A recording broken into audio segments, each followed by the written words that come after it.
So today we'll be changing an element in a vented water cylinder.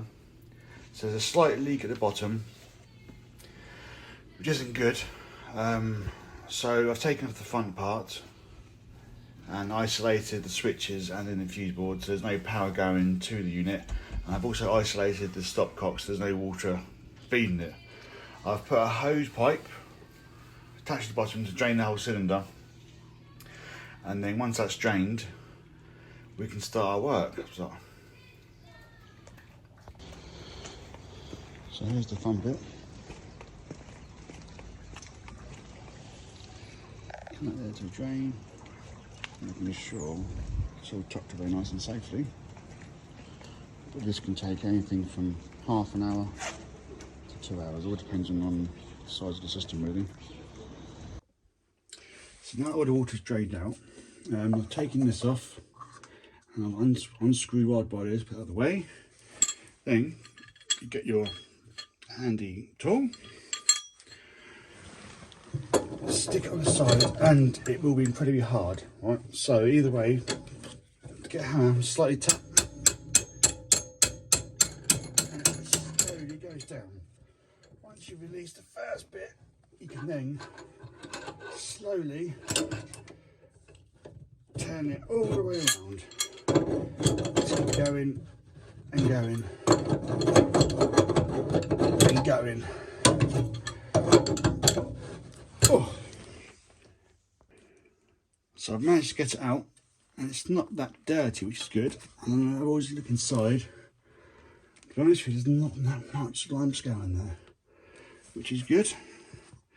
So what I'm going to do now, for some reason that's bent, which is not good. I'm going to readjust that, take it out, file off all the side, or take all the snot and muck and dirt off, so you've got a nice clean side.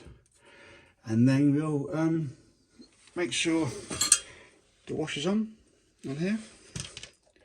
Put a bit of joining compound on just to give it an extra seal, and then go from there. But always make sure you look inside, make sure there's not much in there. If there's a lot in there, take it out, try and get as much as you can out, because that will affect the efficiency of the hot water tank. But not too bad, especially for this area where I live. Is a very hard water area and it's not usually that great, but no, it's good. Been in for 15 years, happy days. What I tend to do with the my files in the round, but I usually get these cloths. They're very good at scraping off all the muck. Basically like an abrasion pad, what I call it, plumber's sandpaper. Those are good for copper, very good for copper. So get back to the shiny bit, so I'm on the way there. Once it's all clean, make sure the inside's all good, and then we'll go on to the next bit and we'll basically get this inside. It's nice and clean. Beautiful, beautiful, beautiful. And with the jointed compound, if you do put some on the washer, it does actually soften it a bit so you get a better seal. But jointing compound, there's lots of types on the market. I tend to use Jet Lube. It's just, I've always used it and I don't think I'll change, because it's a decent lube. It's very efficient. It lasts a long time and I use it daily. Yeah, so then I'll slowly install it. And this is probably the worst part about it, is not to get it cross-threaded. So if it goes on nice and smooth,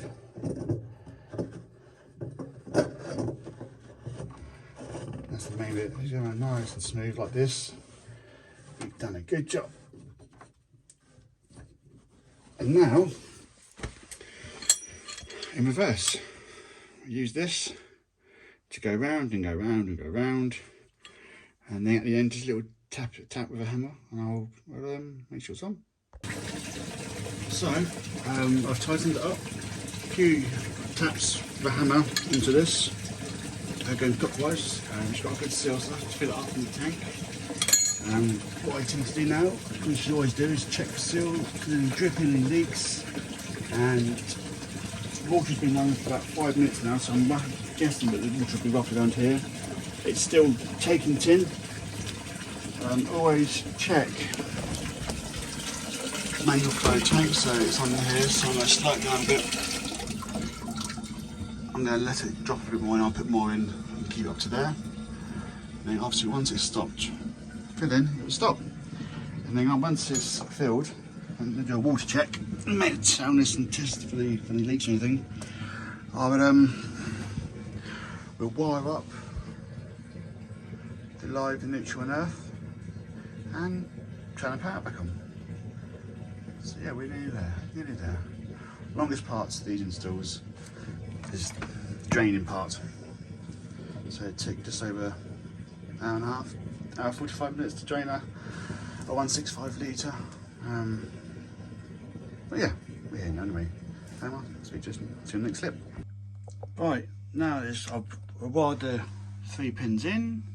So down there, 3 pins in. And turn it on. I've turned on the boards, turned on this, turned on there, on the boiler itself, heater. And now it's ticking over like it should be. It's heating up, it's warming up. I always leave on the hose just in case, you never know until I leave, or until I'm fully satisfied of the job. Also, I've got to mention that if you work on any unvented systems, you do need license. So make sure you've always got the proper and the correct licenses for all the jobs you do. Yeah, so thank you for today. Please subscribe and enjoy more videos, and keep your eye open for the next one. Thank you very much, and goodbye. So just a further inspection on why it's leaking. Just there. There we go, see? If I do this, you can see through the end. And that, my friend, is why it's leaking. And it was coming out through here, out to the bottom. Drip, drip, drip. And it's been like it for some time. Just look at the state of that. Yeah, I always like to find what the issue was. And there it was. That is the issue. There we go. Happy days. Happy days.